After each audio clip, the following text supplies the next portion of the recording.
গত 16 বছরে আমি হিসাব করে দেখলাম, আমার কাছে স্ট্যাটিস্টিক্স আছে, গত 16 বছরে প্রায় 2000 কোটি টাকা খরচ করা হয়েছে শেখ মুজিবুর রহমান সাহেবের জন্মদিন পালন করার জন্য। আমরা ইতিহাস ভুলে যাচ্ছি, এত আন্দোলন করলাম, এত মারামারি করলাম, এত মার খেলাম, আর ভুলে গেলাম যে গত 16 বছরের মধ্যে কি ধরনের দুর্নীতি চলেছে বাংলাদেশে। 2000 কোটি টাকা জন্মদিন পালন করার জন্য দেশের মানুষ না খেয়ে মারা যাচ্ছে, আর তারা ফুর্তি করার জন্যে 2000 কোটি টাকা খরচ করলো।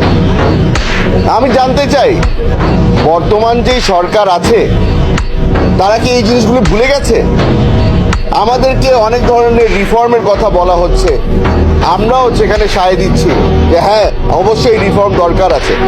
তো আমি মনে করিয়ে দিতে চাই যে এই দুর্নীতি যেটা হয়েছে গত 16 বছরে, এগুলারও বিচার কিন্তু আমরা বহু আগে থেকে দাবি করে এসেছি।